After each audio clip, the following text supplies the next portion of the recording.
and most commonly used, obviously, PPP include medical masks, respiratory products, gloves, gowns, and eye protectors, and some of them are heavily dependent on textiles. So, hence, today's program's focus would remain on how do we become self-sufficient, as well as hub for the manufacturing, so that we can also fulfill some of the requirements presented by world to us. I think in the earlier phase we were not that comfortable, but however, domestic manufacturing has been ramped up, and because of that, I guess DGFT also relaxed its rules in the month of July, where we were able to, I think, around 25 lakh plus PP were exported. That was as per the health ministry. So we do see some kind of movement happening in that front, as we achieve self sufficiency at our end, and also start gearing up to export these products. And this will be again go along with our honorable Prime Minister's call for Atmanirbhar Bharat, as well as local for vocal. So I guess with that purview, we thought that we will see what are the latest happening on the government end, how new policies are being drafted towards facilitating this particular area, and also we would want to hear from manufacturer as well as users. So we have senior representatives from industry and government here, and I would like to welcome Mr. Ajit B. Chavan, Secretary Textile Committee, Ministry of Textile, Government of India, for kindly accepting our invitation and being part of this particular program. And I also welcome senior representatives from HLL, Karam Group, Hinduja PD Hinduja Hospital, Shahi Exports, Bombay Rayon, and our knowledge partner, Wazir Advisors, represented by Mr. Prashant Agrawal and Mr. Varun Rai. So, without further taking much of your time, I would like to hand over this session to the experts, and would like to invite Shri Ajit B. Chavan for his special address, so that we also understand before even panelists speak on what government policy should be. At least we'll be up to date on what's happening currently at government front. So over to you, Mr. Chavan. Yeah.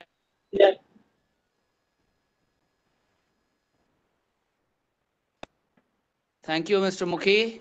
And I'm glad that this seminar, this webinar is being organized, and it's on a very contemporary topic of whether India can become hub of medical textile.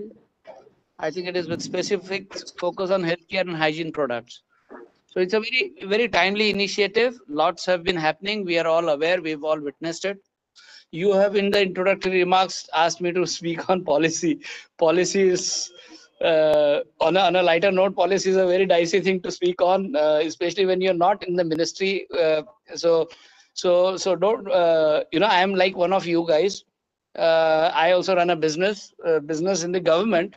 We are at best we can be called as advisors to the government, but we are not government. So with that disclaimer, I think if you allow me, I'll just extempore. I'll just share a few of my thoughts with all of you, and I would be very keen. Actually, when I'm seeing the list of speakers, I would be very keen to also understand. There are a lot of friends of mine in this, and I would also like to hear the user industry's perspective and experience over the past 4 or 5 months.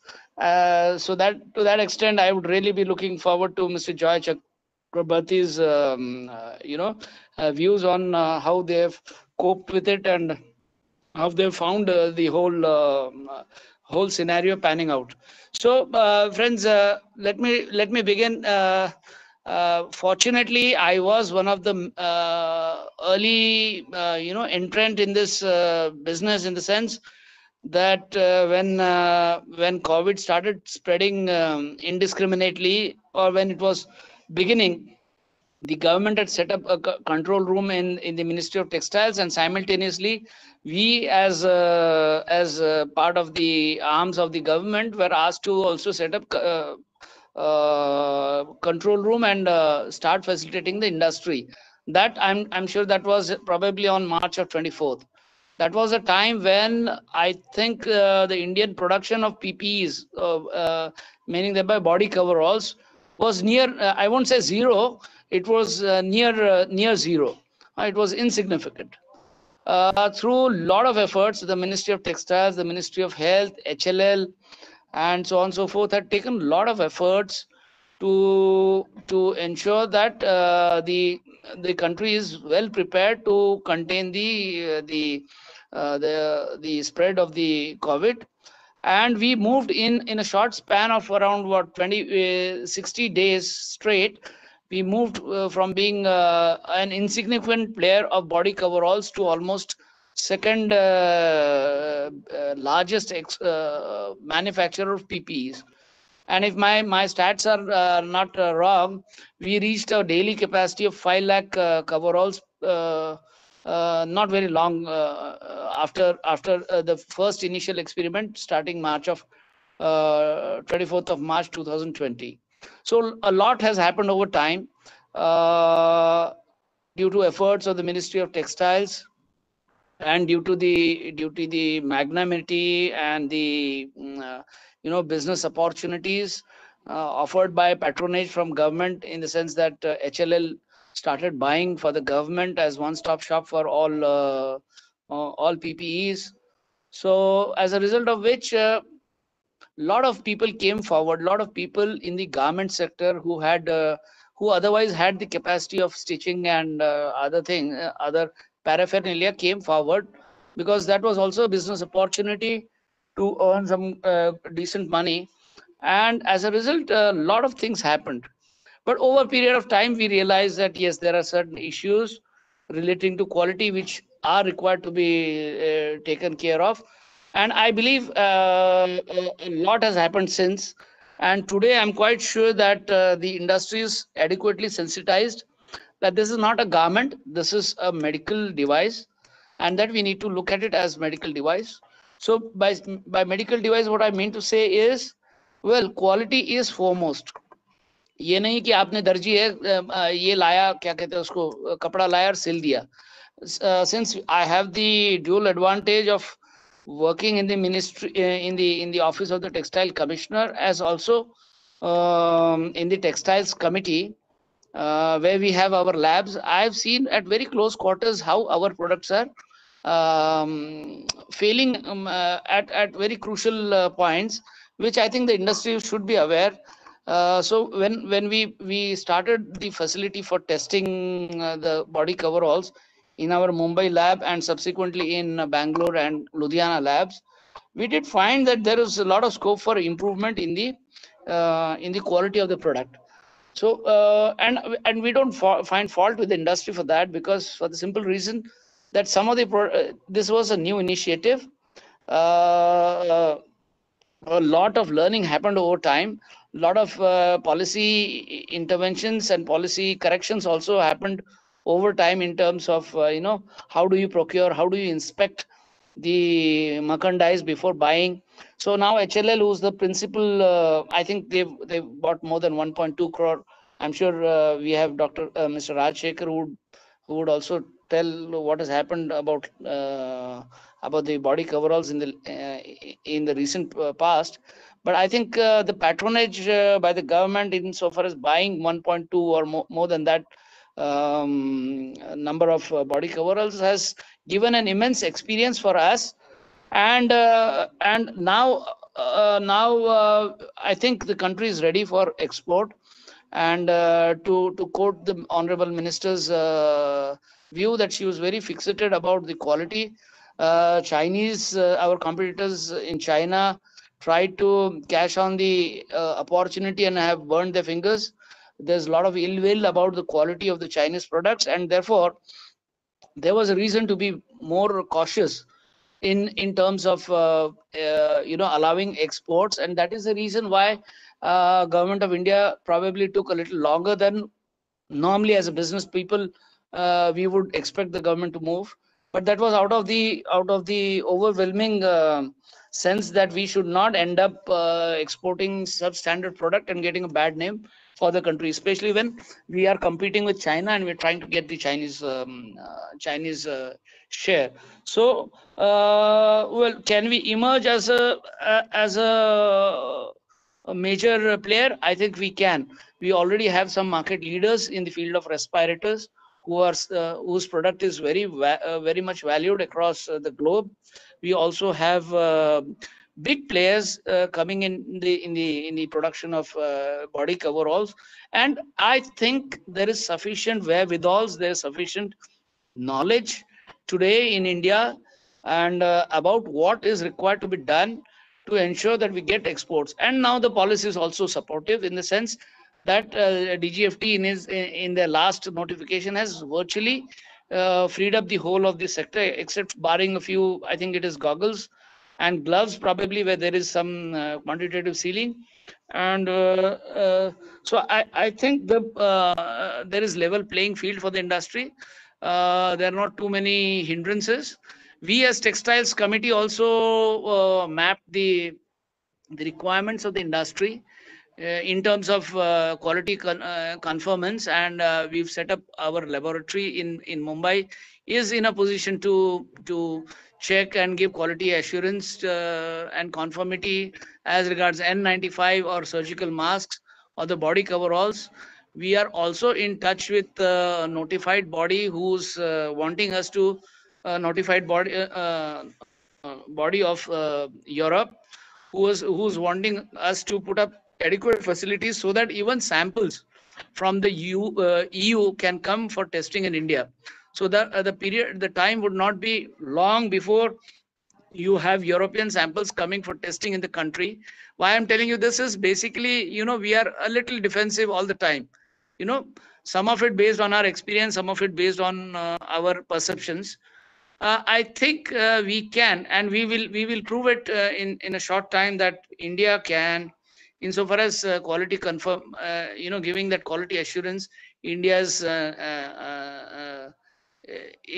can be one of the market leaders, and we have initiated in the Textiles Committee this setting up of this facility where European samples and international samples will be coming to us to save their money and their time for getting those certifications, getting those quality assurances, and so on and so forth.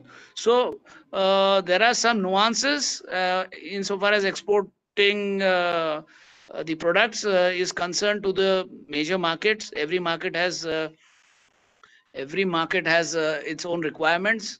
There are some low-hanging fruits, like you can sell products in US and the EU at the lowest, in level 1. They different people call it differently. There's a class 1 device, there's a level 1 device without much of documentation, which is readily available. But there are some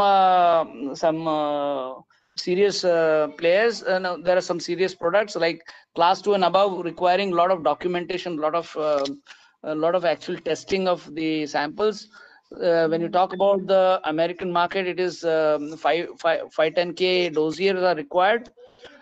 When you talk about the European markets, it is something called the CE mark, which is a long drawn out process where expenditure from 4 lakh to 40 lakh is involved, and the time required is almost 3 to 4 months or in excess of that.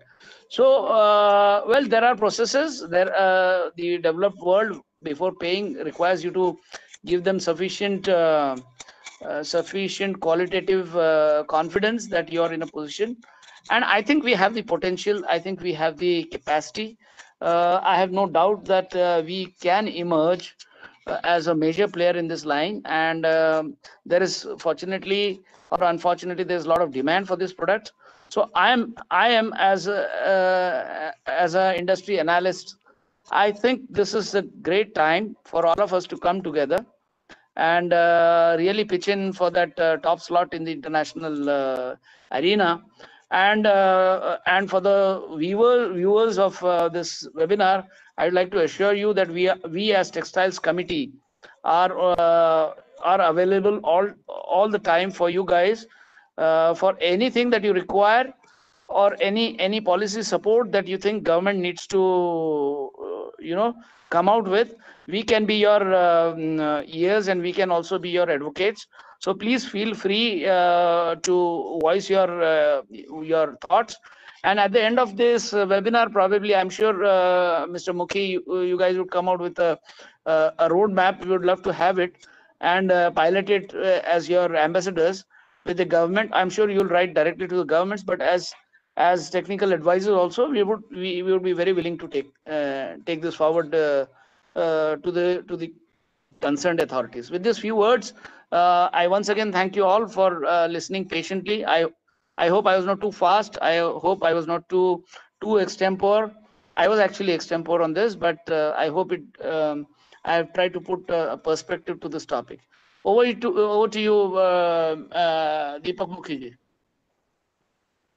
Thank you, sir. I think neither you were fast nor slow, so I think you set the tone perfectly at perfect pace. And thank you for reassuring, industry that you would also be advocating on their behalf, and that is so much, required. And certainly, I mean, these are all collaborative efforts. So we will also share our thoughts post webinar, post discussion with you, and collectively we can represent industry's concerns, if at all any. So let me now then move on to our panel discussion. And this panel discussion, as probably earlier circulated, information, would focus on the markets for future, addressing how do we address demand supply gap, the technology gap, the process gap, the certification part, which Mr. Jawan just touched upon. So I would like to invite Mr. Prashant Agrawal, Joint MD of Azir Advisor, to moderate this session. We have Mr. Hemant Sipra, President, Global Marketing, Karam Group, Mr. Joy Chakravarti, Chief Operating Officer, PD Hinduja Hospital, Mr. Ashok Roman, Senior Vice President, Shahi Exports Private Limited, Mr. A.R. Gopalan, Vice President, Operation and Business Development, Bombay Rayon Fashion Limited, and Mr. T. Rajashekhar, Director Marketing, HLL Life Care Limited. So, Prashant, over to you.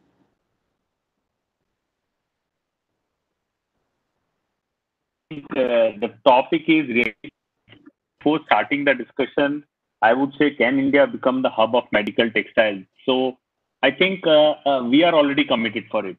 So, it's no doubt, while Chauhanji set the ball in motion, our Prime Minister, our Honorable Minister, everybody has actually accepted the way we have ramped up.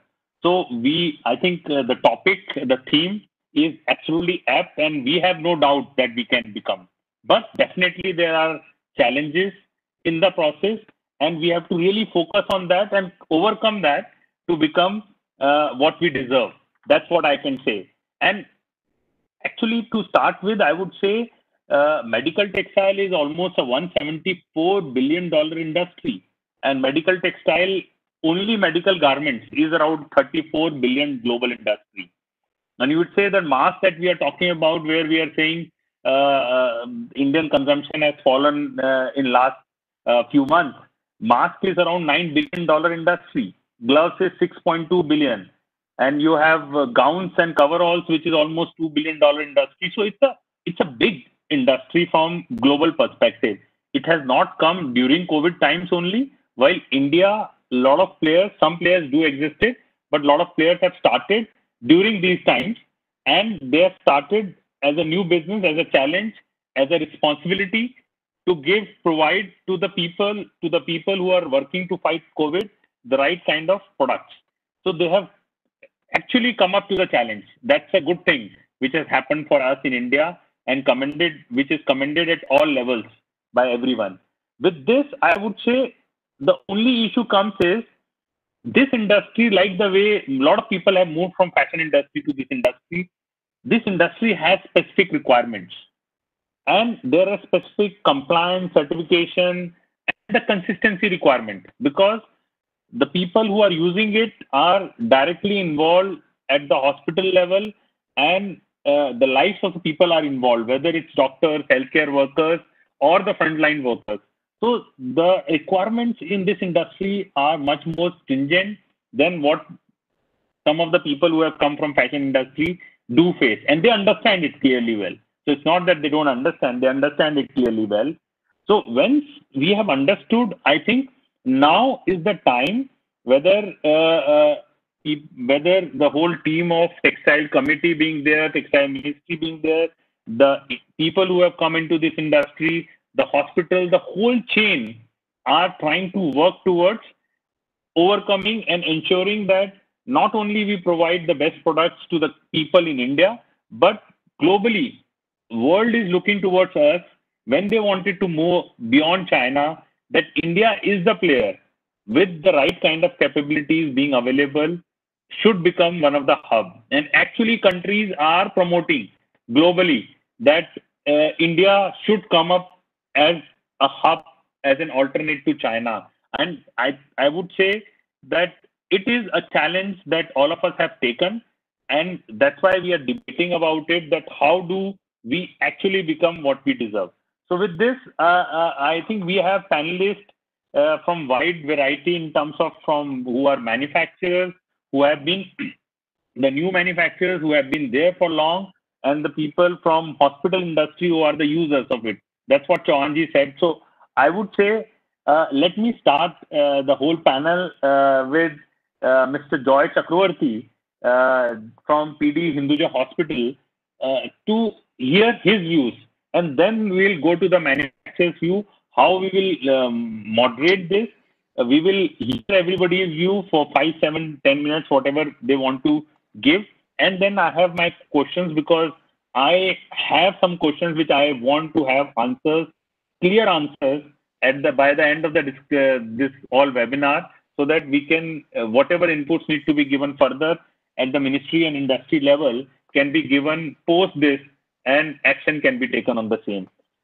So may I invite Mr. Joy Chakravarti to really give his inputs from the perspective that when the need came, how they were supported, what are the quality issues which came, what were the supply chain issues, how they were able to differentiate in terms of quality which is needed by them, and the cost which is. So I think there were a whole lot of things which happened suddenly. So over to you, Mr. Joy Chakravarti. Thank you, Mr. Agarwal. At the beginning, I want to thank Honorable Secretary, Mr. Agarwal, and my co-panelist. Today, I feel I'm the only person who is like user of all these products. Yes. So suppose if I conduct a session for healthcare and I keep one patient amongst us and ask them to talk about their feedback about the services, the similar thing I'm doing today in this session. So thank you for that. And I have how much time? 7 minutes, 5 minutes? I say 7, 8 minutes. I think that's fair. Okay, and then you will be asked questions. So I'll tell you a little bit time. historically. So, you know, you get a complete perspective. Right. And to begin with, I heard the Honorable Secretary was talking about 24th of March, the first meeting or the policy making decisions have started. But 12th of March 2020 evening at 8 p.m., around 8 p.m., suddenly we got the message that in our hospital, one patient has been detected with COVID positive, who was admitted for 4 to 5 days and didn't have any travel history declared and had other diagnosis, has been tested, and that happened to be the second positive case for the city of Mumbai. That night, the local BMC authorities, they came down, they started doing a lot of, inspection and all, how it has to be managed, whether the whole hospital has to be shut down, whether all patient needs to be taken out from this hospital, what will happen to our staff who have been exposed to this patient, whether they'll be sent under quarantine, if they go for quarantine, how many days quarantine, where they'll be quarantined. All these questions were cropping up, and the answers mostly were not known to us. It was known to some people, but there were different types of things. Why I told the whole thing, because till that day I came to hospital without a mask, because the decision was that time, the policy was, it is not going to be in the air. You should wash your hand, don't touch your face. You will be all right. But the very next day, in our hospital, our microbiologist infection control team told not only the patient, people who are in touch with the patients, everyone should have some level of PPE depending upon their level of exposure. So we got into that. When we got into that, the next question came, should we have three-ply mask? Should we have N95 mask? Should we have just a cloth mask? What we should have, how frequently we should change, and what should be the usage? And that is the point why I wanted to hit. We realized that in our stock, we have certain amount of mask, what we can distribute to our staff, of course, to the patients before that, and manage for few days. And if we don't get supply, then just because of the lack of availability of mask, because suddenly the demand projection what was done, suddenly because of that, we will not be able to run our operations. We started looking at the market. We approached one of the multinationals, big giant from US, who was our regular N95 mask supplier. They told their Chinese and Singapore production units have been taken over by the government. So even though if I am ready to pay any amount of money, they will not be able to supply. Then we looked at our three-ply mask and other things what is developed in our own country, and we started getting some response. And to be very honest with you, many of them were so new and they came from so much of diversified background in terms of business. We are little skeptical because we are not sure how it is going to confirm the quality requirements. So our microbiology team again started, looking into things that whether it is good or bad. And I can tell that initially, probably 50 to 60% of those vendors were getting rejected for a simple reason that they were not meeting the requirements. So for N95, you have something like NIOSH, you have some number from which you can see and you can find out the authenticity and quality. But if you think about three-ply mask or cloth mask, there was nothing of that nature available at that point of time. So not only for this, our hospital, then by end of March, across the city, most of the hospitals started their COVID center. So the demand shoot up like anything. We felt at some point of time that probably not because of anything, but due to lack of PPE supply, we have to stop treating patients in our hospital. Not in our hospital, all the hospitals. But here I want to thank. It took probably 1 month time. I can say by middle of May or maybe third week of May, we started getting lot of these credible suppliers. And at the same time, especially for us in Bombay, BMC did a fantastic job. They created some sorts of checking guidelines for the quality, and then they started giving us list of vendors and products which are all certified by them for our use. So when we started getting that, the supply became little normal. And when I say normal, still in the market, we were getting a lot of people coming without any credibility, without any authenticity, without anything, started manufacturing of masks, and we were getting flooded with PPE kit and mask samples in our offices that you just see this is one of the best. But there I felt some sorts of standardization, the way it is done in US and all, were missing here probably, which has made us to do our own checking depending on some other hospitals if they have approved that, or probably the BMC approval that whether this brand is safe to use for patients and for our staff. Now, important reason on initial days, you may be knowing, which is not happening currently, many of the healthcare workers were getting infected. And the reason why they were telling that they are infected because they may not have appropriately used the personal protective equipment, or they may not have been given the suitable up to the mark PPEs. So these are the two reasons. But of course, all the challenges, they only give us opportunity to emerge as, the leaders. Someone told before starting that India is manufacturing maximum number of PPEs after China. So I want to compliment that when the healthcare sector was crumbling, and even till today, certain parts of the country, when they have so much of challenge and they are facing unprecedented kind of condition, probably the textile industry, probably this sector has shown that how your indigenous product, how you can develop your own things. And today there are facts and figures around that the kind of production takes place every day, the kind of units have started in India. Probably that has given a confidence. And today I can tell you, being a customer of all your products, I am not worried about supply of PPEs.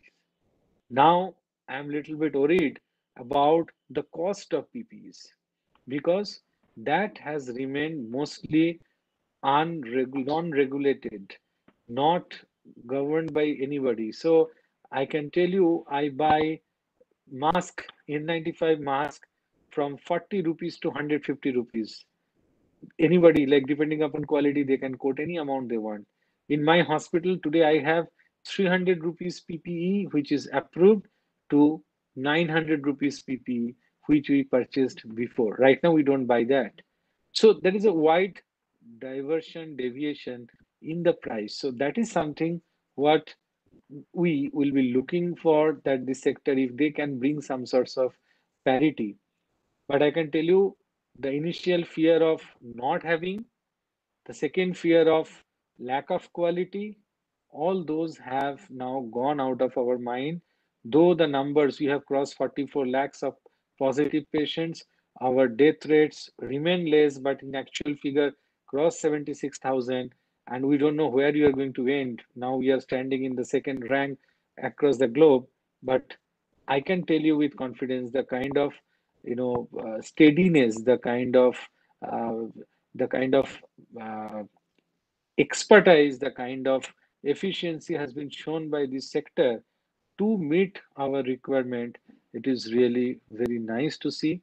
And I want to thank all of you, those who are part of this industry, that you have given extended tremendous help and support to all of us. And because of that, probably we can combat and one day we can win over this pandemic.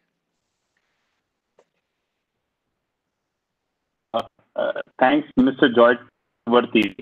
I think I have some more questions from you before we move on. So, as you rightly said, one important point is the regulation, which you need. And I think Mr. Chauhan will tell you later that we in India are working really in depth to go. Because as a hospital, you don't need to differentiate when mask has come, whether it is up to mark or not. So that kind of certification regulation has to be thorough, and then only you will be able to differentiate from good to bad, and price fixation can happen. But at the same time, today, how do you see the market going forward? Do you see the need more for 3-ply or N95, or when the COVID will slightly reduce, will the need will go away? So how the sustainability of need do you see in future? See, initially we used to use N95 mask as a single use, but subsequently, as I told, Indian brands are supposed to be one of the best in the globe. So then it has come out and it has been proven that if you are using an N95 mask for today, and it has started in All India Institute of Medical Science, which has been subsequently practiced in most of the hospitals, not for patients or doctor, but people like those who are not directly in patient care. And if they are using N95 mask, what they can do, they can use and put it in a paper cover and keep it isolated. And after 5 days, if any virus is there on the surface of the mask, that die in 5 days. So if you're using a mask on a Monday, use it on next Monday, keep it in a separately, next Tuesday to Tuesday, like that you do. In that way, we see that N95 consumption has come down and we could give the level of safety. Now, if you're asking about the future demand and what is the trend, the demand, I'll not tell that is going to go up for surgical mask for COVID, but surgical mask consumption definitely will go up multiple folds for a simple reason. The moment we start non-COVID operations in our hospital, which has started happening across the country, when that happens, then in all those setups, you will see the patient, doctor, nurses, they are going to use it because they may not use the N95, but that will be a area where everybody will be using this three-ply mask. So for non-COVID area, three-ply mask consumption is going to go up. PPE is going to, have a upward consumption level for a simple reason. As a policy in all hospitals, it has been made mandatory that wherever any invasive procedure is going on, whether it is a cath lab, whether it is an endoscopy, whether it is any procedure, there people who are in direct touch with the patients, they have to use PPE, which includes even face shield and all. Then third, coming to your N95 mask, N95 mask consumption will remain static as far as our beds, number of beds in the COVID facility remains same. And hopefully there is not going to be any upward surge of number of cases. So if our number of beds are not going up in coming future, then I don't see that N95 consumption is going to go up than what we have today. Thanks, Mr. Joy Chakravarti. I think it is very clear that the awareness which has come to the general people, as well as hospital team, as well as staff, that will continue the consumption of the products that we have started manufacturing. So demand will continue, but definitely it has to come with a lot of regulation. As far as mask is concerned, I would say N95 mask, the kind of filter medias which are available in India may not be for COVID, but for even for pollution and other perspectives, this will be used a lot, and that is used internationally. That's why the consumption globally of masks today is more than $9 billion. So from that perspective, I would say if we set tone for being a global player, the consumption is much, much bigger. And I thanks Mr. Joy Chakravarti for such good input coming straight away from and as a good storyline so that we can remember what happened and how. I think in this game, post facto, anybody can say anything, but all people have worked. So people might challenge that, oh, these were the mistakes and these were the challenges, this is what we did. But whether from hospital team, whether from the manufacturers, everybody has come up to the challenge, which was an immediate need. And now is the time that we have to regularize it so that all shortcomings, whatever were there, are regularized and we become internationally competitive. I think for this, I would straight away now go to Mr. T. Rajshekhar, who is Director of Marketing, HLL Lifecare Limited. At the beginning, HLL was one of the biggest agency who was buying, and today also it is one of the biggest agency who is buying all these products. And when manufacturers are making something, for them it's important what is the outlet. If the consumption is happening, even if at a lower cost, they can reduce their margin. But that's very, very important. So while we know HLL has distributed, faced a lot of challenges, but what, sir, if you can give me a brief in terms of what were the challenge, what are the challenges now? Because past is fine, and how do you see the market opening up in future, and what's in it for the manufacturers who are in game and want to grow it further? Over to you, Mr. Rajshekhar.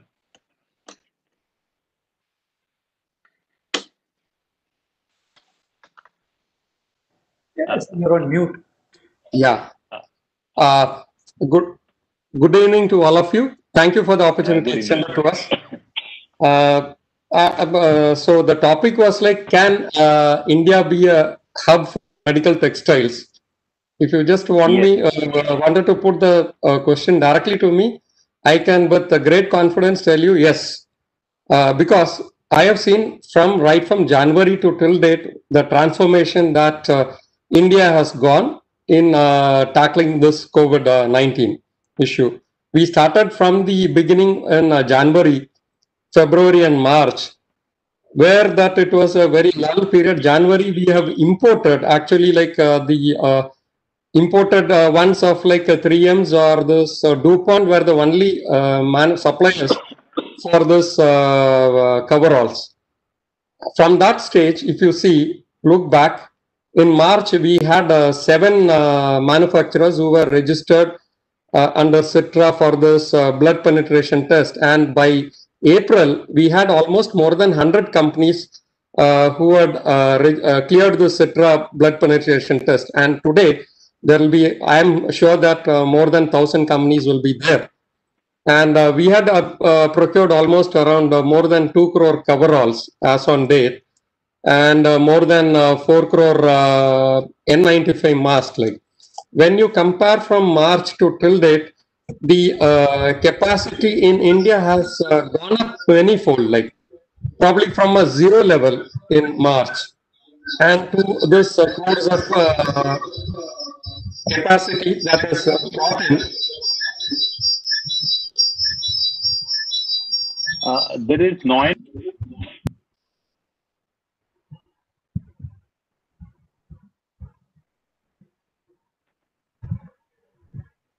Yeah.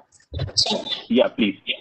Considering the number of manufacturers who had come into this field and started this line, like tremendous inputs have gone in right from the stitching to that sealing of seam. All these things, lot of research also has undergone, and many companies have developed their indigenous technologies and come up to that level. From here, when you say that we need to jumpstart to a next level, like exporting. Now export ban is also lifted for both coveralls as well as N95. Suppose if we wanted to, from here we look onto that this thing, then we should look into the quality part of it, like beyond India. Like we should look into that this thing, like beyond the current specification of EN 14126 for the coveralls, like which only prevents for the fluid penetration of the garment, which we need to think beyond that. Like, so there are certain things like where if you wanted to supply to the international level, like then you should be conversant with the clean room facility for manufacturing. Currently, the medical textiles, that is like the textile industry, probably the hosiery manufacturing industry in Tirupur or in South or Ludhiana, they've converted into medical textiles. But then medical textiles is something which is different. You need to have a clean room facility. You need to have a workmanship and finish, and you need to have the sterilization part. Like not only one level of currently we are buying only one type of coverall, but internationally if you see, there are like various levels of this thing. Like we comply to level 3 this thing, like synthetic blood penetration test, and we focus on that only.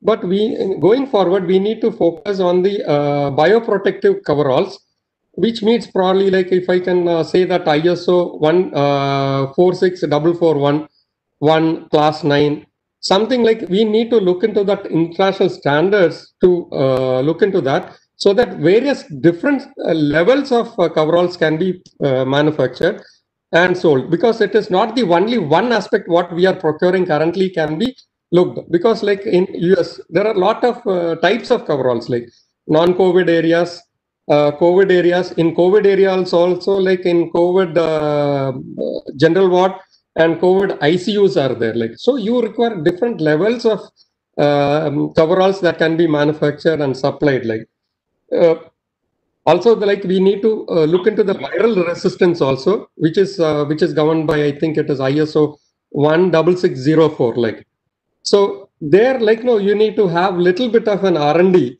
to prove your product is worthwhile in the sense of viral resistance, biocompatibility, if I say, cytotoxicity, or skin irritation, which is governed by probably, like, if I can refer ISO 10993 5. So these things, like, if the current manufacturers can focus on these aspects, like, then we can really think of exporting to various European as well as American nations, like. So this is what, like, but definitely there is a scope, and we have improved a lot from March. We have gone to this level. I'm sure that if the industry can focus on these aspects, like a clean room facility for medical textiles. If I say medical textiles, it should have that kind of a thing, like, in the sense, like pharmaceutical industry, how they maintain the clean room facilities for the manufacture and the systems they put in. So these things, like, they need to do that. Like, so testing and certification is the major aspect that the current industry has to look into. Like, so currently, even the manufacturers might face lot of difficulties in testing and certification. Earlier, like, there was only one lab, Citra. Now, currently, now at present, we have almost around 10 labs to certify this synthetic blood penetration test.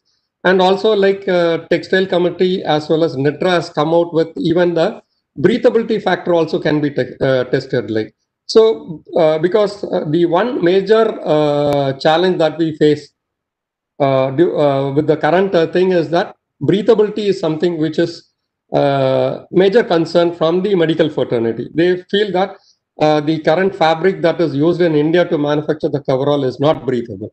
So if you address that, that testing is also there available in NITRA and Textile Committee, where they can also suggest about which fabric, like, they can use it to get this level of breathability.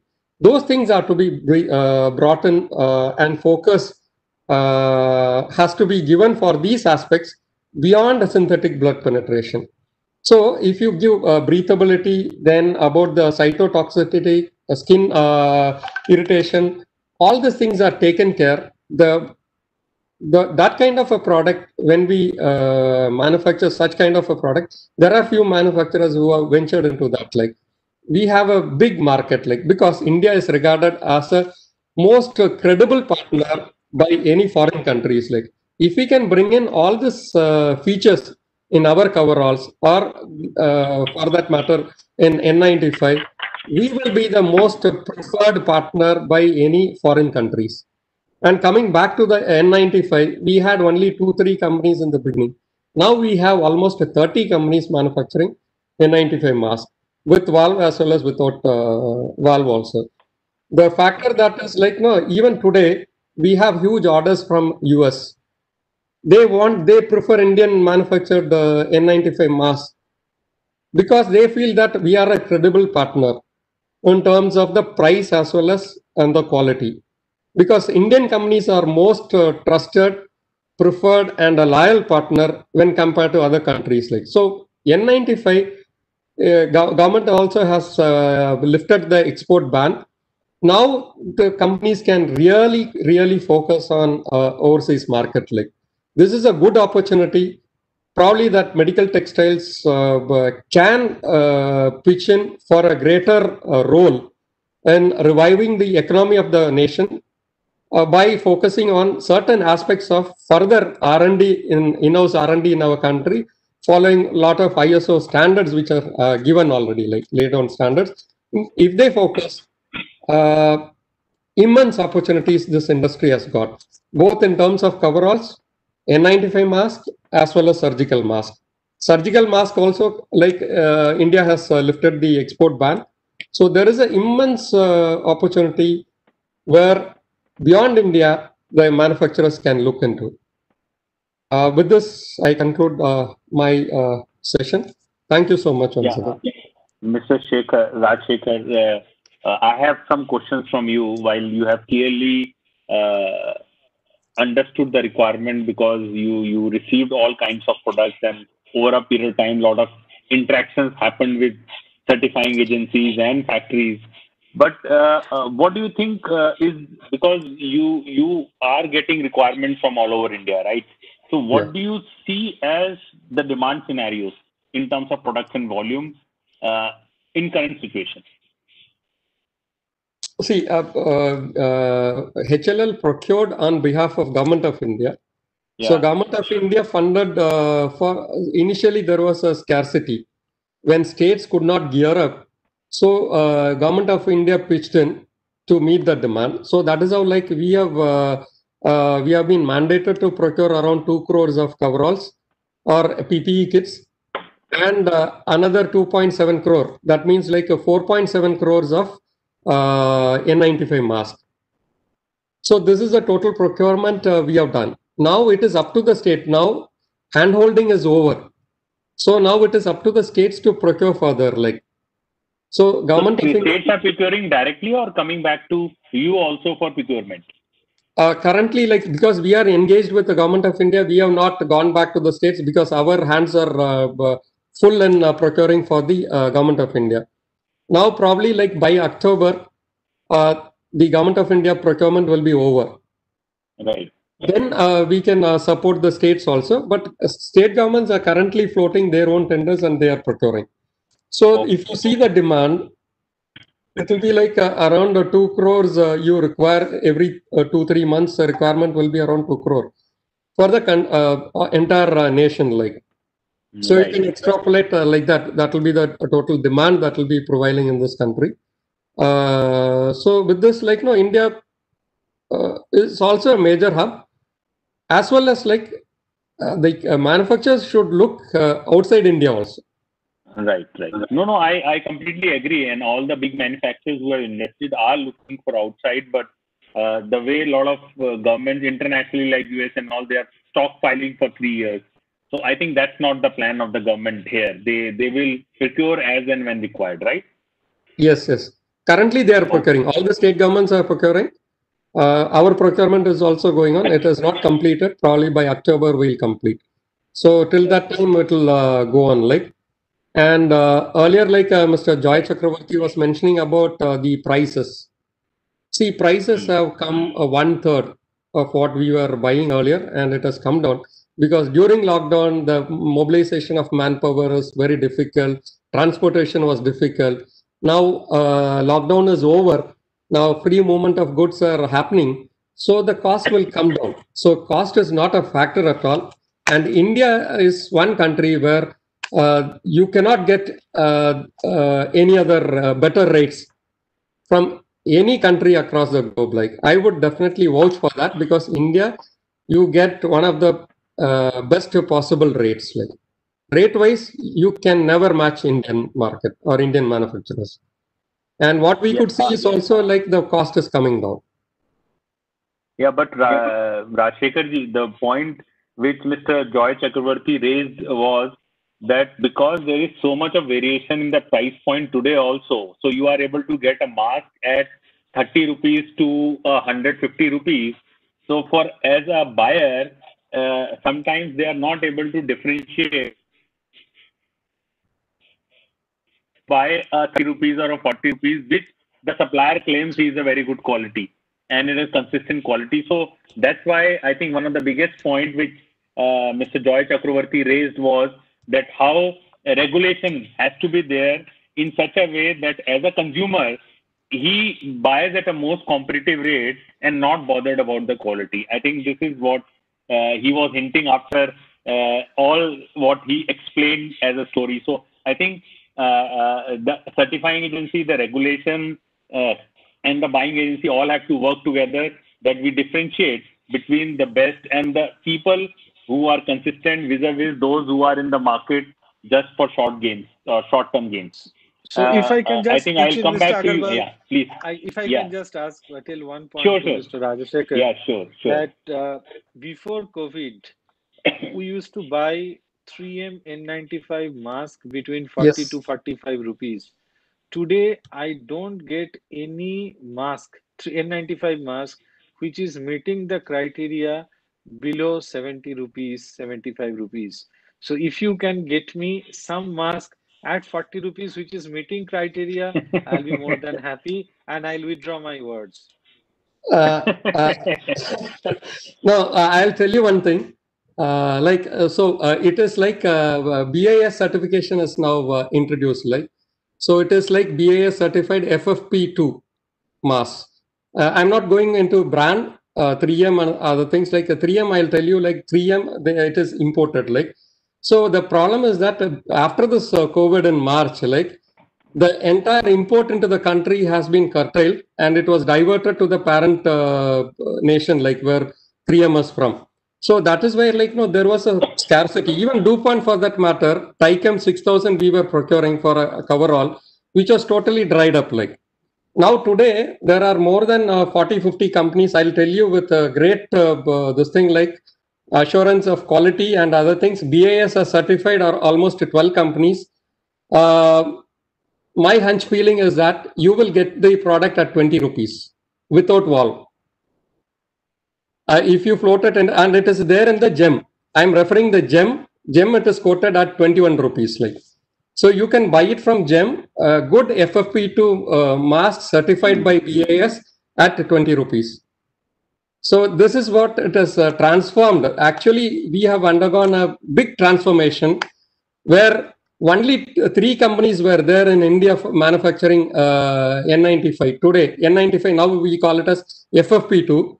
N95 is a proprietary item of 3M. So we call it as FFP2, which filters 95% of the particulate matters. So that kind of a system as industry has grown to this level. Now almost 36 companies are there in India, out of which 12 companies are certified by BIS itself.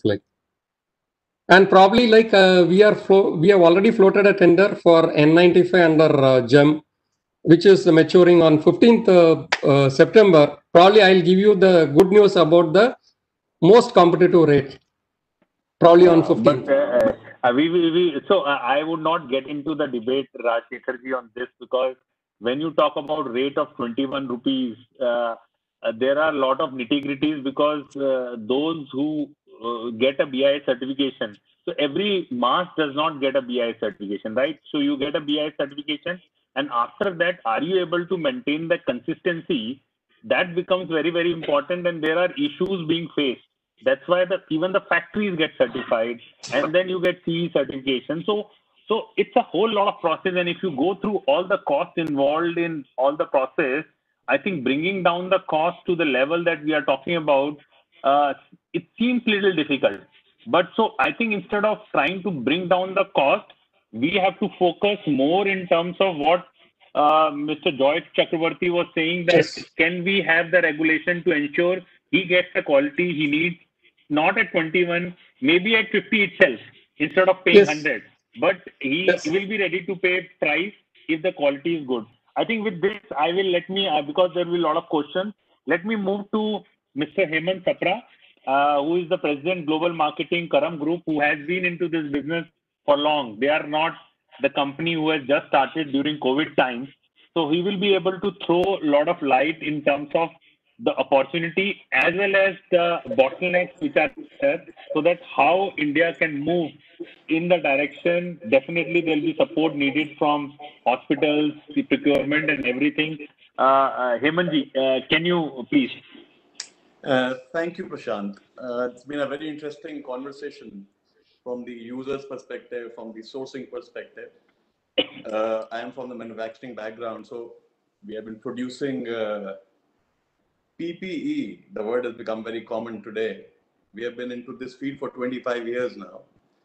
So we have been feeding the industrial segment till now, taking care of the healthcare of the workers working in the industry. Now, when this pandemic set in, we had one product with us which was required by the doctors, by HLL, that was the goggles, which was a big issue. There were just us who were manufacturing it and just one more company. So we quickly ramped up the production from 2,000 a day to 40,000 a day to meet the requirements. And If I talk of goggles today, I think for the past 1 month, I have no orders for the Indian market. So it's like the requirements have been met, fed, and there are a lot of manufacturers who have come up and who are producing. If you see the whole pandemic thing, India seriously responded very nicely. The first phase that we needed equipment was very well met with all the entire manufacturing industry very well. The second phase, as everybody has been talking, first phase is to meet the requirement. Second is to then work on the quality side of it. And the third phase is to work on the price side of it. So I agree with our end customers, and I agree with the thoughts of everybody on this floor that we are in the phase of quality consolidation. Now, regulation surely will help, but a major effort has to be brought in by the manufacturers themselves. See, manufacturing, there is a concept in India, it's by my experience, 25, 30 years experience, that people have that attitude of chalta hai. You know, I'm 90% good, I'm excellent. But us being from the PPE background, we had seriously had to start off our manufacturing unit with the first worker. That worker was ingrained that chalta hai attitude will not work in PPE industry. Because every product that we make, a man's life is dependent on that. Now, we as management will understand that. We'll try to change. It's very difficult to change the perception of the workers down there at that level. So unless you put up a new manufacturing setup with every first worker that walks in, he's trained and groomed into producing in whatever work he's doing in your factory. He needs to know that what he is doing, he's going to save a man's life tomorrow. Unless he has that in him, you cannot produce that 100% perfect product. Every product that moves out of your factory is going to meet that norm, that standard. It's a culture that needs to be developed in a manufacturing setup who is going into this field. It's not easy to do that, but I'm sure if we have been able to do it, we have another friend, Venus, in the mask field, who has been very active and who has done a credible thing in our industry. They have been able to do it. So if we can do it in the PPE industry, why can't others do it? Why do we have to depend upon American companies like 3Ms or Honeywells to come and support us, or DuPonts? All these companies are fed by Indian manufacturers. So Indian manufacturers have that temperament. You just need to just fine tune it, and we will be there. See, we did goggles and we saw that masks was a big issue. A lot of certifications, a lot of testing have been done, a lot of people have been allowed, certified to do that, but we saw a huge gap between the quality that is required by the doctors, because we interacted for 2 months with the doctors. Past 3 months, we have been really engaged, talking to doctors, what are their problems, what are their issues. So in their mask, just 2 companies were providing the quality of mask that is needed by the doctors today to fight this pandemic. There were so many issues with that. Breathing was an issue, because when you talk to these manufacturers, the newborn manufacturers who are there, they don't know what they're producing. They just get a machine from China, put it there, it's an automatic plant, it's going to produce for me. It's a mask. It looks, and N95 is a very easy thing to put up there, just 3 alphabets, put it up there, who cares? When we got into there, we thought we need to produce masks because it's a bad situation over here. We need to get into this field. When we got into this field, I got the raw material from every manufacturer in India for the filter, the filter plant, that melt blown fabric that goes into the filter. None of the Indian manufacturers is meeting the requirement which will provide you an N95 mark. Let me clarify you what is N95. N95 is an American standard. NIOSH standard is called N95. It's nobody's proprietary, like 3M claims it's my proprietary. It's not. It's N95 is pure play a NIOSH standard. It's called N95. Like in India, we have ISI. In Europe, the C standards, they comply, they call it FFP2. So India has followed that European standard, which is called FFP2. So we have kind of, similar standard has been created in India for Indian market. In China, they have their own standard called, which is known as KN95. So China is known to copy, that's fine, but they copy the name of standards also. That's like going a step ahead. So because everybody reading KN95 think it's an N95 mask, it's actually a Chinese standard which is called KN95. It's very close to N95 standard. That's true, but it's not meeting that N95 standard. So when we see this N95 standard, because WHO recommended that N95 is the best thing to use, so nobody in India had that standard. Just one company had it. If the 3M was the second one. Now nobody can meet that standard, because to meet that standard, you need to send your product to US, get it tested there as per NIOSH. It's a 9-month process. But everybody today calls every mask as N95. So that's the problem of our hospitals also, that everybody is saying N95. What to choose?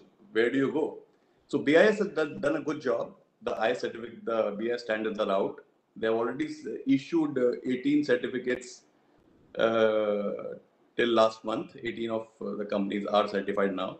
But still, they are, if you test them, the raw material was a problem. We talked to a lot of manufacturers to upgrade their standards and give us 100% consistency in the fabric for filtration. We were not able to get it.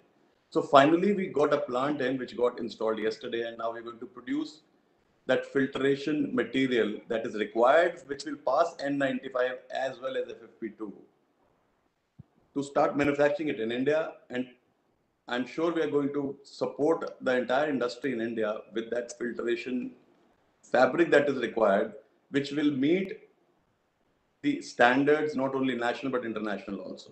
I think that will solve the problem for all our hospitals, because if the guy is buying this fabric, this filter, if the filter is right, you cannot go wrong. The outer and inner layer is just about comfort. So that's how we need to solve these issues and problems. So we have done our bit by getting in the technology to produce this fabric that is needed. So as manufacturers, that's our job. Now BIS has done their part. From government, I think government has done absolutely everything possible. They've gone all out to support the PPE industry. I have never seen such quick actions happening they were bending any possible rule to get the flow on. I've worked with all the agencies in the past 4 months, and it's been excellent. It's just been excellent. My congratulations to the government at the center, who have really done a commendable job. Hemanji, I have few questions immediately. One is, this segment, as of now, a lot of players are driven by MSME. So, will it be driven by MSME, or will be, because the requirements will be global? You have to be a global player to be part of this industry. So how do you think it will pan out in times to come? It will remain with MSME. See, PPE industry is not a huge one. It's at a very small scale, because all the companies who have got into this, they are into a very different kind of consumer goods business. So where the volumes are humongous. They are humongous. And in our PPE trade, the volumes are very low as compared to that. I'm comparing, like, I don't see big players globally. If you see, even 3M, if they're today in PPE, it's because they bought one company a couple of companies a few years ago, so they are into this field. It's not their core business. Same with Honeywell, same with DuPont. It's not going to work. For masks also. If you see the global, I know the global players in this field. The global players, Venus is one of the top 10 global players in the world today. Right. So if you are here, top 10, sitting over here in India, so you can see, I mean, I don't see bigger companies getting into it. No. See, if I say masks, today in India, India is producing about 1 million masks a day today. 1 million masks a day.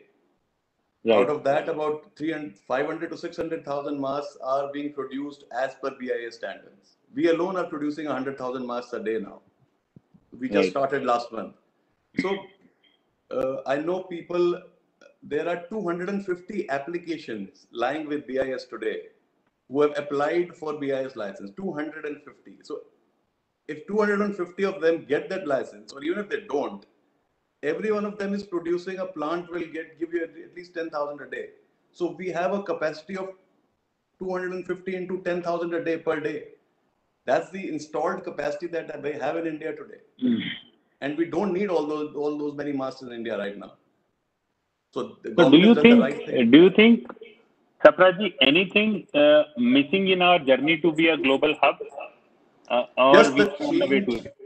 Just the change in the thinking of the manufacturers. They need to say that I need 100% correct thing. Every product that leaves my factory has to be 100% right. That attitude gets it. Because when you talk to I've been dealing with European and American buyers like for 20 years now. We export to almost 100 countries. So those buyers, if you listen to the comment that they have about India, they say it's very difficult to find the right manufacturer in India. But when we find one, we stay with him for life. We don't change our purchasing for 5 or 10% price difference and shift to another. Because that mindset is what they look for. They have very great ease of doing business with India purely because of the language barrier. We don't have a language barrier with them. They're very comfortable dealing with Indians. They know Indians are very smart. Indians think. And they can trust Indians. But they trust only 10% of the Indian manufacturers. 90%. Hemantji, last question for the time being to you. If one is you talked about manufacturing commitment, and another is the certifications and the regulations which are imposed by international players to ensure that commitment comes. So what works? A commitment or regulation and certification to ensure both. Commitment? It has to be both. You can't work without either of them. See, it's very easy to get certifications. To get my product CE certified, in India, people are very dynamic, These days, you can buy a CE certificate in India for 12,000 rupees. The companies have set up, there's a company called UK Cert, for example, I'm giving you. They were issuing a certificate for 12,000. I said, for my mask, I need one. And I was seeing that a lot of people have got that for their goggles and masks, a UK Cert CE certification. So a person sitting in Bangalore, I write a mail to them and say, what do you want? We want to get the CE certification. They said, we'll charge you 12,000 rupees. I said, what do I have to send you? Should I send you the product? How will you test it? Do you have a test lab? We don't need a test lab. You just 5 purchase bills and 5 sales bills. Send this to us and we will issue you a certificate. Send us a 14,000 rupee check. Now, is that and they'll send you a certificate. It looks like a CE certificate and people are using that. And unfortunately, we in the government, I think we'll have to look at this issue. A lot of companies I've seen on GEM portal are using these type of certifications to be enrolled there. They are the ones who are providing these kind of fake certifications and, push down the price, take the order, what the material is going to be. There is no check because if somebody has a certification, then no check is required. When you challenge that thing to the user who is going to buy it, to that government department, they said, our hands are tied. because it is on the GEM, so it is GEM's job to see whether the paperwork is right or not. If they've approved it, it's done. It's done. So now Thanks, Hemanji. I'm trying to start off a educational program with all my sales team to educate the end customers what is right and what is fake. And then you take your call what you want to do. Right. I think thanks. Very good inputs, and with your vast experience, we could get that. I think till now, picture is really clearly emerging from Mr. Rajshekhar, who is saying the requirement is global and people are evolving, to Mr. Chakravarti saying, today I need a lot of material, but I need the right material to me. I don't want to get confused in a lot of things coming to me, and then my purchase team trying to get confused on that. So, and you are saying if the manufacturing commitment and regulation comes together, that's the way forward for India becoming the global hub. We know India is becoming a manufacturing hub in a lot of products, but for this to become manufacturing hub, there is a commitment needed from manufacturers to the conscious level of training your workforce to be committed that not a single piece will go wrong because a life matters.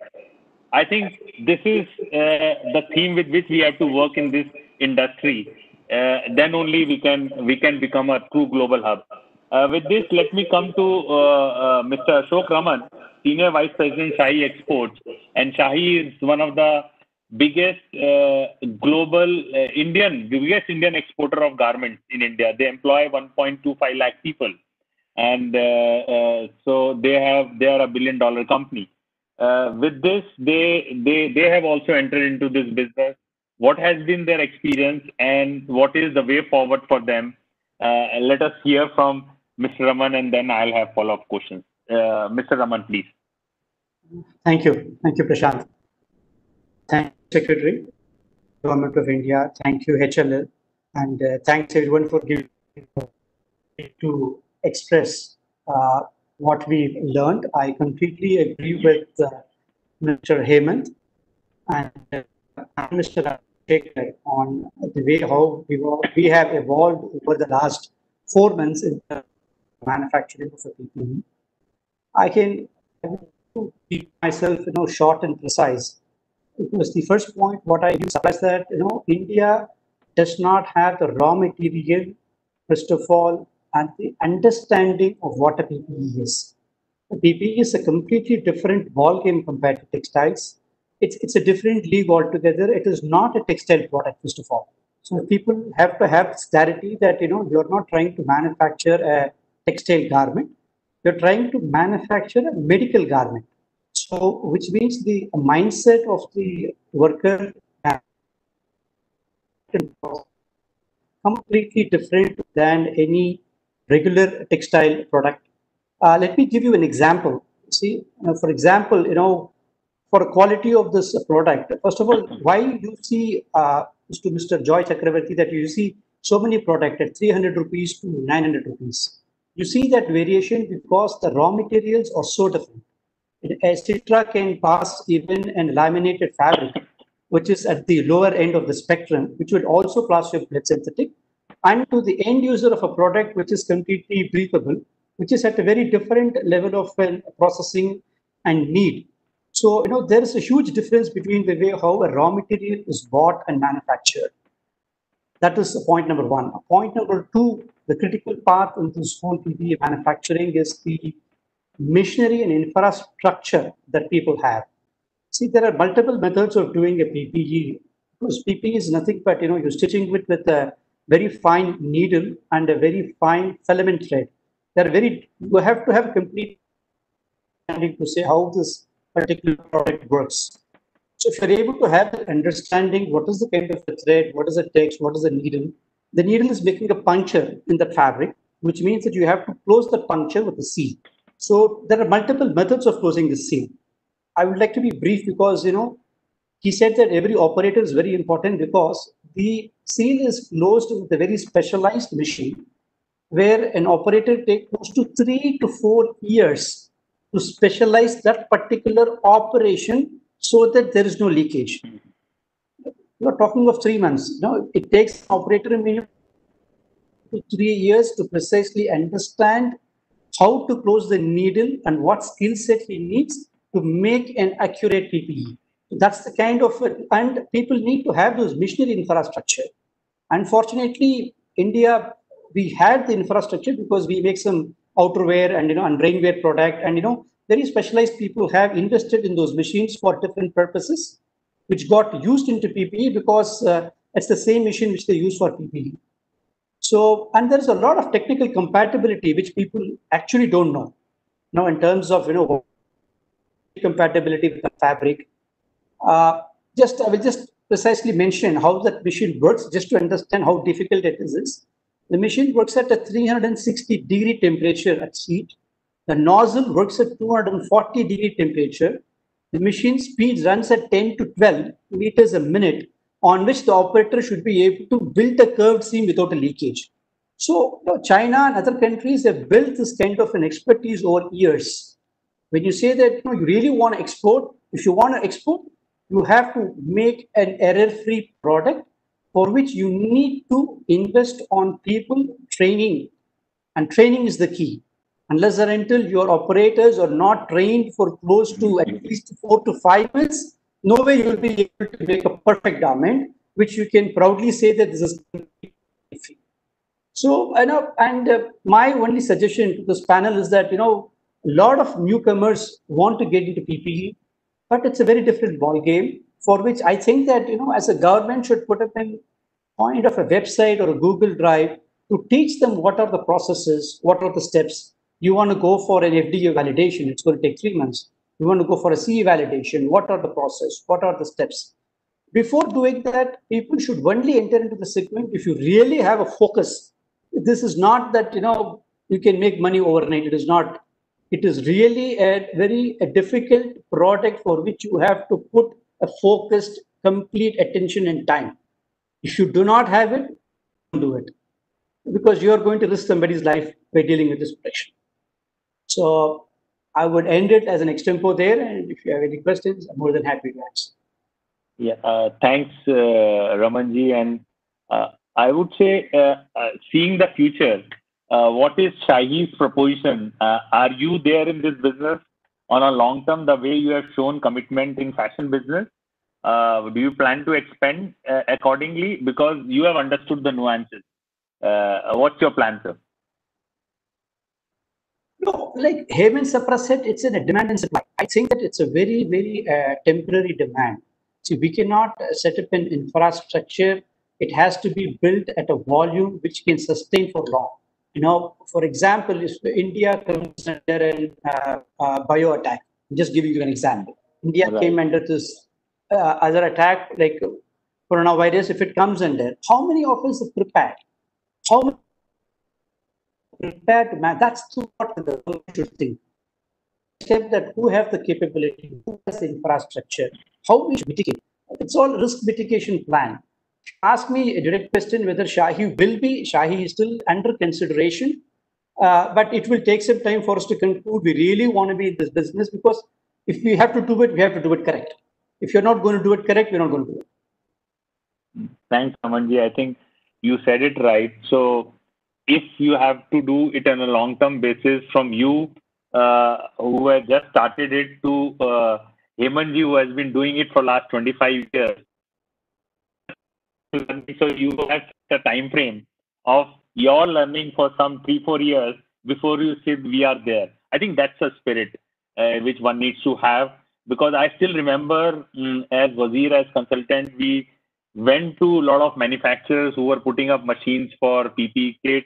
When we told them the nitty-gritties in terms of how and tape has to be put, the worker needs to be trained, because where the pressure is low, the seam will not be okay. Sealing will not be okay. But people used to say, no, this will be managed and we'll do. So nobody actually agreed to a worker training. They said, let the machine come, we have to produce and we have to sell it. So I think it's the business nitty-gritties and the importance which Hemantji just said, a business commitment, a manufacturer commitment is needed. So I'm building up the right storyline which needs to be there for people to be in this business. With this, I'll come back to all of you, but let me go to Mr. Boobalan. And Bombay Rayon has set up one of the state-of-art manufacturing unit in Bangalore. It's a completely air-conditioned, dust-free environment. So he was sharing with me, Prashant, whatever is needed to ensure the best quality, our management is buying, because the commitment is that we have to give the best quality. But I am facing challenge because while giving this best quality, my costs are rising, and I have to compete with the lower people also in the industry. So this is the challenge with a lot of players in India who are organized and want to give best quality faces, because the clarity in the mind of the purchaser at the level where a purchase manager is there, maybe clarity at the senior most level is there, but purchase manager sometimes does not have that clarity, and you end up at the end of the day comparing the cost. So that's a challenge we face. But internationally, as this has been used for so long, this challenge has been evolved. And while cost is a parameter everywhere, but you won't go for a lowest cost in these kind of products. So with this, let me go to Boobalanji and explain in terms of what's your experience in raw material testing and securing market. What's the way forward for you? Boobalan, are you there? Yeah, I'm good. I think you are on mute if you are. Yeah, please. Yeah, now it is fine. Yeah, now it is fine. Thanks to introduce our companies and reputations and the vision and the consciousness. Sapraji just said there must be a consciousness, and we must be a morally irresponsible. The supply what we do, it's for different ball game. As rightly Mr. Raman said, it's nothing like a normal clothing or the fabrics or apparels. But on the other end, I will say this is not new to apparel industry. In fact, apparel industry also working with the PPM and parts per million level of regulatory compliances. The products are, of course, it's 100% conformity to the children's safety, direct contact to skin. Even for instance, we can say a couple of test parameters are being met for the saliva first. As for the baby, when we make an infant government, the baby when CRE unintentionally put it in the mouth, there should not be the toxic limits. There should be within the limit, or should be free from the toxins. So all these things are not new. So thanking to Prashantji, already you told me that yes, understanding the regulatory compliances are not going to be very new to the apparel manufacturer. Stating that I should thank Honorable Secretary here and congratulate that the notified body, definitely going to recognize India as a notified body to European community, and the infrastructures are coming up very soonest possible time for all these European standards and FDA 510K or whatever you call infrastructure in terms of testing facility. That to the government contribution, textile committee is probably working it out. So thanks for that. And as you rightly said, in order to get such a real evaluation, validation, certification, rather I won't say certification. Certifications are always a sample exercise. Of course, the manufacturer is sole responsible. Despite you have a certifications, despite you have a BA's license number, whatever you call, the manufacturer should be very conscious of the product where it's being used. Okay. So I will humbly, there is a humble request towards the secretary, as you rightly said, in order to get the CE, if you need EN 149 compliance or whatever you call for the CE notified body certifications, the expenditure is in between 5 lakh to 40 lakhs. Yes. That's how, the difficulty comes into the picture. Everyone cannot be, cannot be into this level of standards to maintain in terms of the, as per HLL's, Mr. Rajshekhar has told me that ISO standardization of the clean room procedure. This clean room maybe a ISO 6 or 7, yes, we try to establish it. But the cost goes high, of course, as you rightly said, Prashantji. Why can't we request the government body to give a certain subsidy? Because he ordered that China burned their finger, because they wanted to encourage the business, they wanted to grab the business globally. In fact, because of the product non-compliance and non-conformity, they lost their reputations today, and India got a very good opportunity. We should not do that. So identifying, mapping the right, evaluating the right producer in India, like maybe I should appreciate of late government put stringent instructions. Unless you have a BIS, you cannot promote your product to HLL. That's really we should appreciate. Such a way, if we identify the right product manufacturer, so the market is secured. The demand, there is no doubt. The figures are very interesting. Whatever you have spoken in past, very interesting figures. So we don't need to, underestimate ourselves. We will definitely cope up with the standards and the requirements. But if government initiates with certain subsidy process to have very expensive or global standards, it raises India's image.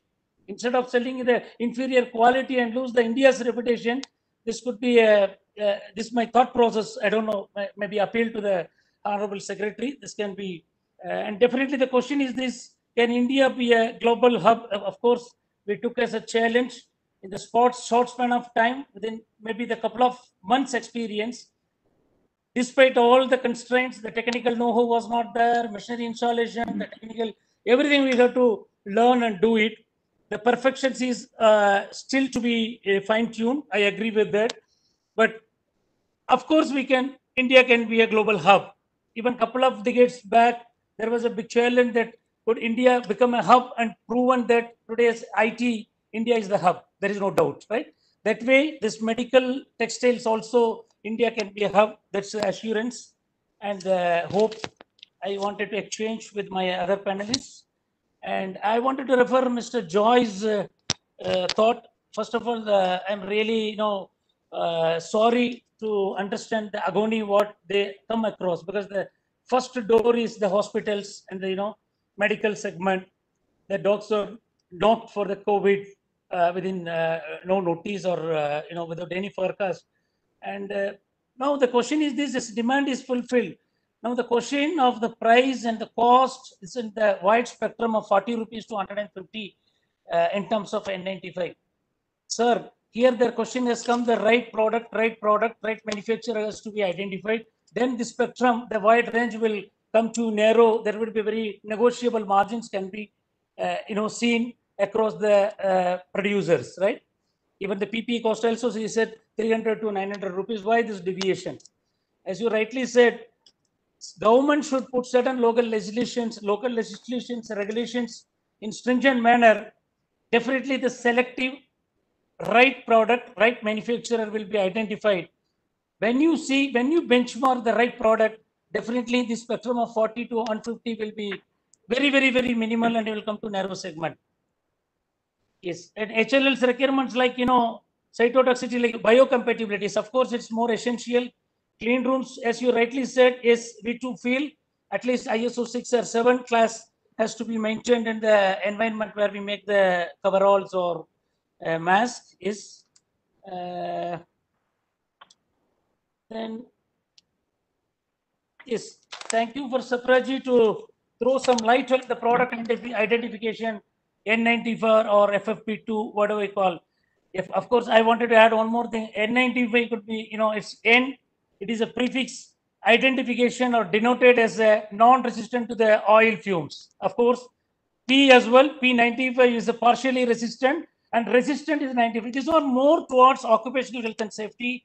Of late, it has been incorporated to the medical segment. Really appreciate and thank you so much for the differentiation between KN95. Of course, is the local legislation of China. We no need to stick to KN95, even though more or less 95 to 97% all similar, the performance and the physical properties. Of course, FFP2 EN 149. Yes, when you produce N95, at least we should mention maybe EN 149 could be the right standard to establish, I hope. Without that, Mr. Bhubalan, yeah. I have one question to you. Can we, as you have already been exporting these masks and kits, so what has been the response? You have exported big quantities. So what has been the response from international market to buy from India, and do you face any challenges, or No, definitely. do you see a good journey? Yes, definitely. India got as my other panelists told, India got a good reputation. Still, people wants to buy from India, but identifying the right source is a difficult today in India. That is a real challenge. And even if you reach to that extent, those who are having the confidence on us and integrity on us, the local legislation are much more stringent. Today, we should give them the, if you want to export to Europe, yes, of course, you should have the CE markings, but not that CE marking what sir said, 15,000 rupees and 14,000 rupees, which is very well available in like in the Kacha Bazaar, the vegetable market. That is not the reality. The CE notified body, it takes 9 months, as he rightly says, 6 to 9 months. NIOS 510K, all it's a lengthier process, all we have triggered, and with the hope in 100% conformity, we will be having all those certifications. We will crack this market. Definitely, there is a huge demand. We can scale up this business. Thank you so much for giving me this opportunity, sir. Thanks. I think this gives us an encouragement saying that already export is happening and things are accepting, but the journey is and the road is clear. Roadmap is very clear. So it's not Yes. that we don't know. So we know what kind of certification, and those who follow those roadmap will be the winner in this. Before I move forward, there are one or two questions I saw. One question was, I think, can Mr. Joy Chakravarti answer this? What we think in terms of medical waste disposal? Because there's a lot of medical waste being created at the hospitals and all points where usage is happening. So what is being done for that? So, normally in a regular time, hospitals in Bombay at least, we have been given BMC approved agencies who normally comes twice a day to collect the biomedical waste from the hospital. Now in this COVID time, what additionally has been done, the same agency has been approved, and we have been instructed strictly by BMC that we should have designated color coded bin. In this case it is yellow color bin, where all these PP related items needs to be accumulated, and the same agency, they are coming and collecting it again twice a day, and they are charging, just for the knowledge of others, per kg of biomedical waste for COVID, they are charging 100 rupees. And they are taking it. I heard that somewhere around end of July there was a huge issue. All the areas or the grounds where they are taking it, that got completely filled up. So for few days they were hesitating to come and take, but after again BMC intervention, they were given additional space to take again the waste and dump it. So as far as biomedical waste is concerned, it is no more remain as a hospital headache, at least in Mumbai. So there are agencies, authenticated agencies, who are coming and collecting it. I think good. I think the way Mumbai they are doing, I hope every state they are taking it up, because this disposal is very, very important. While Chauhanji, you are there, so you have heard, and I know because you are involved, and that's why it's very rare that government officials are present throughout the discussion. I would like to rope you in this discussion because of your deep involvement in the subject. One of the points and one of the questions which has come from audience, and the point which Mr. Hemant Sapra raised regarding the training of people. So while Hemant Sapra ji and his organization are trying to do their bit, but Chauhanji kind of seminar session on medical textile industry, but how it can be widespread, taking advantage of people and organization which Mr. Sapra heads, so that awareness of all of these issues which we are talking about, only focus on awareness, not on general things. These kind of education lectures or can be taken up. Was this for me? Was this for me, Prashantji?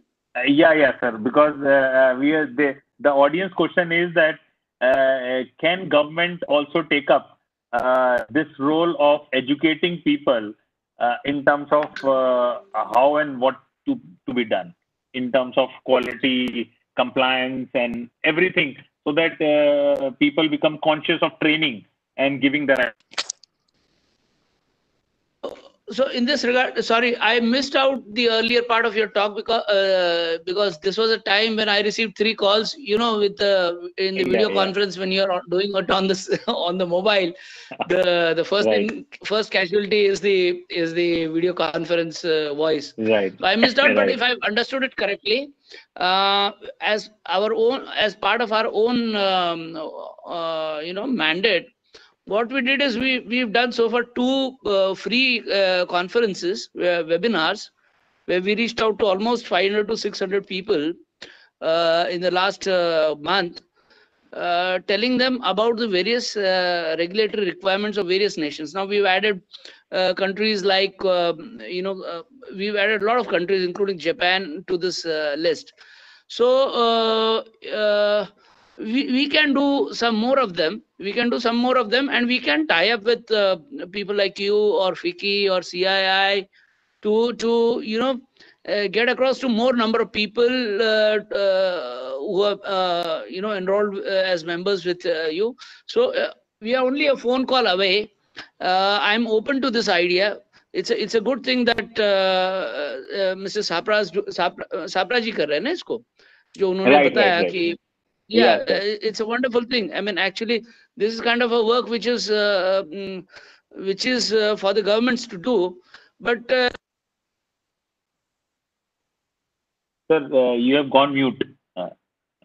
Yeah, Chauhan ji, आपका mute हो गया है. You're saying something? I'm still receiving calls. No. Acha. Okay, because it went on mute while you were talking. Yeah. Okay, so some of my some of the official in the MOT is desperately trying to get across to me. So I'm cutting that number, but he's not getting the signal.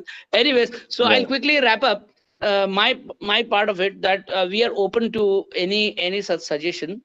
We'll be very happy to join hands with the industry or with the.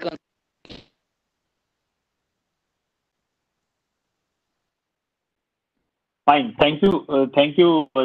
And with this, Deepak Mukhi, any questions as you are saying? Yeah.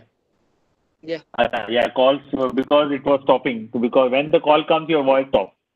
Yeah.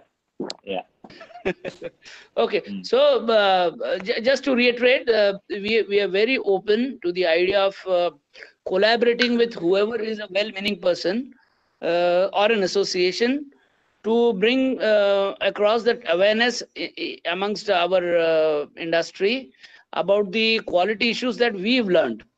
Okay, I don't claim any expertise over 100% expertise over the quality or any aspects, but we definitely do our bit to increase general awareness about about the quality aspects relating to this business. So that's my response to you. Yeah. Thank you, sir. Thank you. Deepak Mukhi ji, do you have any specific questions which I have not read and they are there, so that we can have those answered by the panelists? I think on chatbacks and Q&A, there were a couple of questions which I saw. Someone is saying we still see many tenders coming from hospitals for respirators with valve, which is actually not good for medical use. How can we educate user on it? So specs are standardized. And I think similarly on that part, we have found suppliers submitting fake CE, FDA or NIOSH certificates. Can we publish a list of authenticated list of manufacturers from the certifying body itself, so that users can get right products? It can be displayed on BIS or other government portal. So anyone has any experience of it, maybe they can share. So Rajsekhar ji, you were wanting to say something. I just wanted to clarify this point of with respiratory valve. Actually, this is actually misinterpreted. Like with valve, it was a very clear statement issued by DGHS, Director General of Health Services, he has issued a very clear circular stating that with valve is detrimental for the patient to use. It is actually the valve product is given for the health workers, the doctors who are going to spend 8 hours in a COVID hospital or in a setup. They require a better respiratory product which can breathe out like. So a healthy health worker, if they use with valve, it is not detrimental. Whereas what happens is like in a hospital setup, the valved products are given to the patient. So that they wanted to arrest and said that if it is given to a patient, an infected patient, it is the he is going to exhale the air which is already infected with virus. So that is detrimental. Whereas for a healthy individual, a healthy health worker like a doctor or a nurse who is going to use it is okay, like it is not detrimental. So that was made very clear that it is like for the patient, a valved product is detrimental. Yeah, For I think you explained it clearly. Yeah, so for a healthy I think it's very clear. Yes. It's very clear from that perspective. I think valve is only for doctors and healthcare workers, not for everybody else, not for general public. Yes. And general anyone public on the also. Anyone on the fake certificate part? Anything BIS has done in terms of showing the authenticated or authorized, manufacturers? See, actually, they issue that certification like IS 9473 is issued for N95. So the question, Rajshekhar ji, is ki if the certificate is issued by IS and BIS certified some company, so they in their website is it enlisted as the one company? So there is a list of companies who are certified, and then accordingly people can take it. Yes, you can very well So verify from the. Deepak, to answer that question, it becomes very clear. If you go to BIS website, whatever certifications are, those companies who are given certification, their list is there, and we should buy from authentic companies who have got the certification done. Yes. So, any other question, Deepak?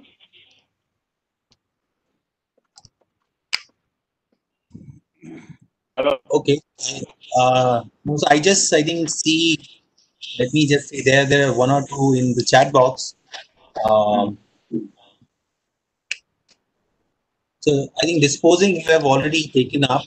So all from chat box I have taken up all, Deepak, except the last question which they are asking panelists saying there are scope of implementing medical fabric to the apparel fashion fabric. So yes, I think there are fashion fabrics which can be treated so that for a general public you can use them for masks for a regular use. But otherwise, there are very specific requirements of melt-blown media and the masks which are there. So fashion fabrics cannot be interchanged from the same. Hemanji, correct me if this is what is the answer. You're right. Mask is a very specific, very technical subject matter. So the correct kind of mask, the usage of correct kind of mask is important. See, because of the scarcity of mask, even our Prime Minister, he said use cloth mask. It's something is better than nothing, it's a barrier.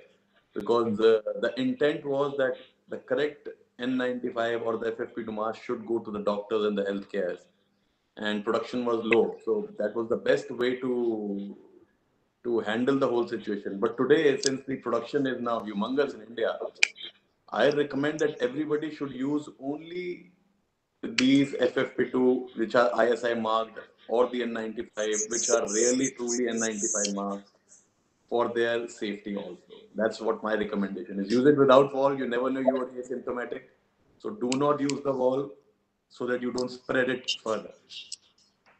Yeah, I think that's the best thing because the production was not good enough earlier times, so it was recommended. Now, I think for the best of safety at these peak times, I think right kind of mask usage is very important. With this, I would say I think We have some really interesting. I have been part of a lot of webinars, but today with my honored panelists here who have wide variety of experience from starting new to a hospital industry to a supplier to a manufacturer. With this kind of background, I think it's very clear. The roadmap is very clear in everybody's mind. We need to have the right kind of raw material. We need to have the right manufacturing commitment, because while regulations are important, but if you want to remain in this business for long, the manufacturer commitment with regulation is very important. So that this, because when you go internationally, sometimes you will sell something and you will not be get paid if you are blacklisted for a mistake which is going to happen. So export market is very big, but the norms are so stringent that you have to be very, very careful. And very important point which came forward is that for this industry to be in, it's not easy. You need to really focus on specialized training at the workforce level, at the middle management level, for a better understanding of the product and the market and norms, so that we know that a mistake is not avoidable, but it's not possible. So that kind of commitment has to be there in the organization. The market dynamics, as far as market dynamics is concerned, as Mr. Rajshekhar pointed out, now it's no more a central level of purchasing.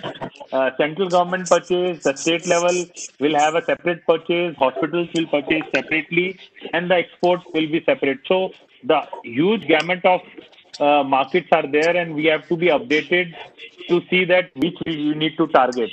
Definitely, certifications are important, and when all of this as a package, then definitely at the end of it, we can see what is the cost after keeping your margin.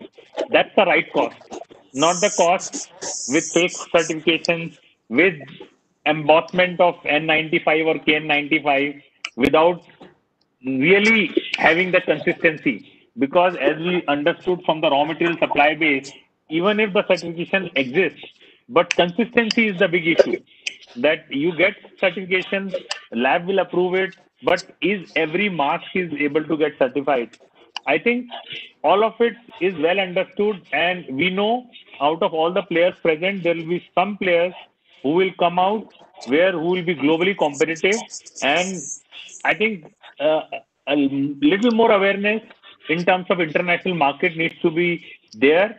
Once that awareness and the right agencies in between come, then I would say there will be a lot of confidence on the part of manufacturer also to invest more and more in certification, in regulation, in training and everything, because all things go hand in hand. With this, I am sure India is moving towards the right path to becoming the global hub. I'm not saying we are there. It's a long journey. Even players like Shahi are saying we'll wait and watch for a few years before they say that we are there. And so with that in mind, reaching to a conclusion that we are there will be too I'm saying preempting things. Let's see that how we move that path and bring our name in this industry. And because you don't know when something new like this will come, or pollution is an issue.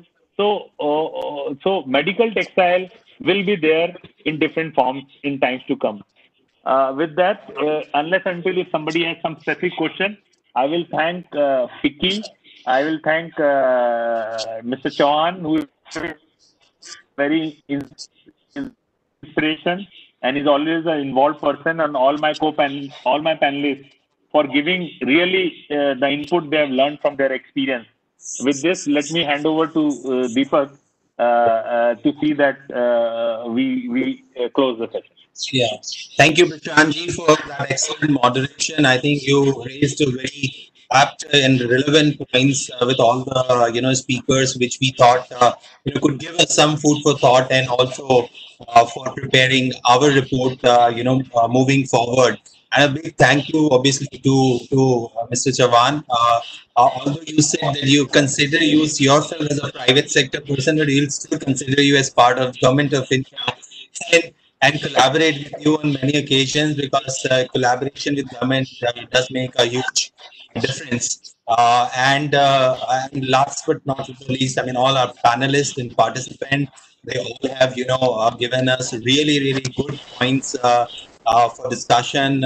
And I hope that this will be useful for a lot of people who were, seeing this, a lot of people who will get this in a report format, from our end. And at the end, I would say that, we do have a lot of frontline COVID warriors, but there are, at back end, there are also a lot of COVID warriors, and a lot of companies sitting are there have done that, or played that role in terms of helping with cope up with the situation. So thanks a lot, and we hope we'll remain in touch, and we'll be able to.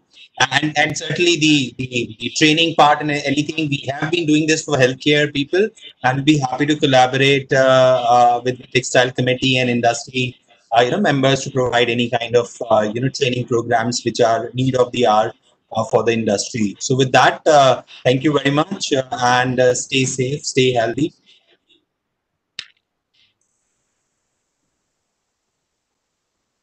Thank you. Thanks, everyone, for being such a support. Thanks. Thank you. Thank you, sir. Thank you, everyone.